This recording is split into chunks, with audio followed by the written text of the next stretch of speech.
আপনার বাড়িতেও যদি এমন ছোট বাচ্চা থাকে তাহলে এই ভিডিওটা কিন্তু অবশ্যই দেখবেন।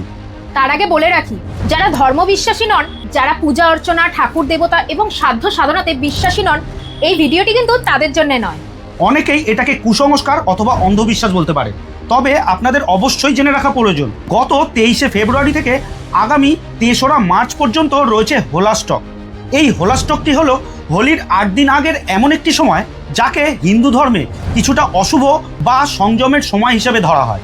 এই হোলা স্টকের সময়কালটা এতটাই মারাত্মক যে এই সময় মানুষ বিভিন্ন ধরনের তান্ত্রিক ক্রিয়াগুলিকে সম্পূর্ণ করে থাকেন। তাই এই সময় বাচ্চাদেরকে বিশেষ করে সাবধানতার মধ্যে রাখা প্রয়োজন। এমনকি বাচ্চাদের জামা কাপড়গুলো বিকেল বা সন্ধে বেরোনোর পর বাইরে কোথাও শুকাতে না দেওয়াই ভালো। এই সময় বাচ্চাদেরকে যে কোনো জায়গায় ঘুরতে নিয়ে না যাওয়াই ভালো।